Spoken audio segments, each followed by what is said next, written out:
All right, so today we're going to be talking about 4 really important zones to think about when it comes to your fretboard and when you're soloing, and really how you can apply that to your dynamics of your solos. So let me kind of explain to you what I'm talking about. When I solo, I always think, like, let's say I'm in the key of A. You could be in any key you want, but let's say I'm in the key of A, and I think about going from something like this. And then I move into this. And then maybe I move into something like this. And then finally,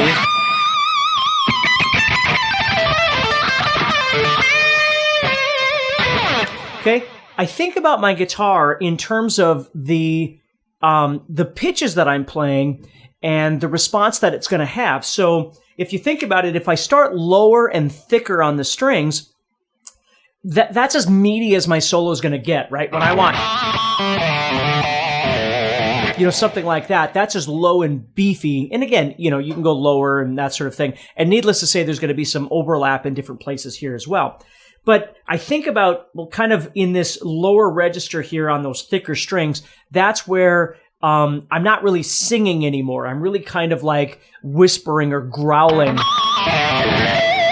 to somebody down in this area. Now, I'm obviously a little bit heavier in terms of my tone now, but I could do the same thing if I was playing blues or, whatever the case may be. So I've got this kind of lower register here where I've got my growling or my whispering. And then as I move into my thinner strings, kind of in this same register, I start talking.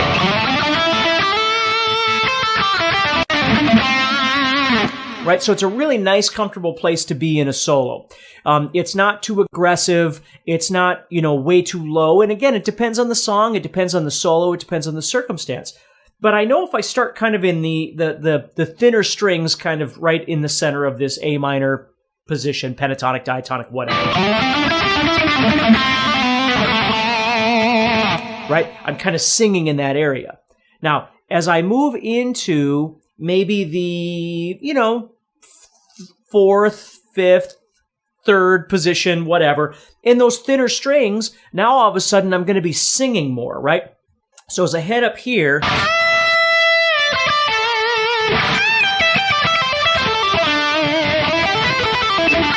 now, of course, there's overlap because these notes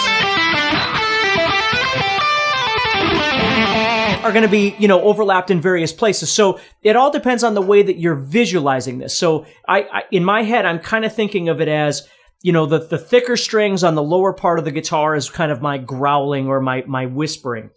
And then when I move into kind of the 5th fret, 8th fret, 10th fret, whatever, on the thinner strings, that's where the talking starts, okay? Which means that if I go to the thicker strings up here, higher up on the fretboard, I'm still kind of talking, right?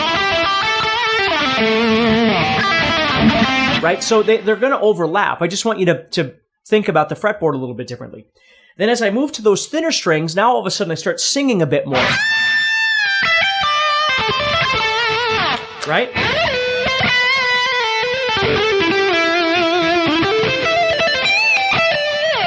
And then if I really want to get aggressive, I can move into my thinner strings on the higher frets, and I'm really going to start yelling, right? I'm going to start screaming up here.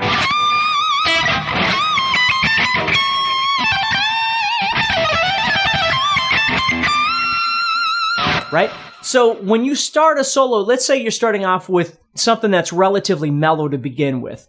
You might not want to tear somebody's face off down here, and you might not want to start off by growling right away. You might, okay? It's all dependent on what it is that you're looking for. But, you might start off by just trying to find somewhere that's a bit more singing or speaking.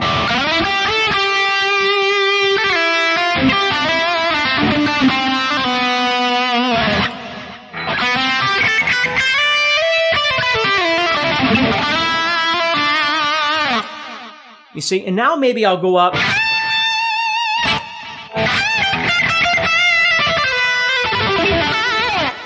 And then maybe I go down. And then. But I want to be aware of those things because when I was younger and I was learning a lot of stuff about the fretboard, I just always thought in terms of octaves, like, well, I could take this and move up an octave. Well, that's fine. And nothing wrong with that. It works. But if I start thinking more about the zones on my fretboard, I can think about when the song starts and the jam is playing, whatever it is, whether you're playing a cover tune or a backing track or whatever it might be. I can decide, well, what does it feel like it needs right now? It just came off this vocal, somebody was just singing or whatever, and now here's me, right? Do I go for the throat right away? And maybe I do, right? But maybe I don't. Or even lower, right? And then when I need to, again, I don't go really low a lot, but it does sound cool when you... And then...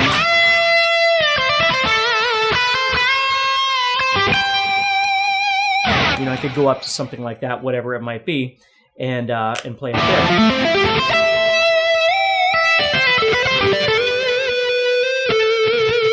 Then drop down, and then maybe high up. So I want you to start thinking about that a little bit when you're playing. Again, not a particular technique or a particular lick or something, just thinking about all the different places that you can go for different kinds of sounds. And you're not just worried about, needless to say, to do this, you've got to have a handle on the positions on your fretboard so you can move around freely and do what you want to do.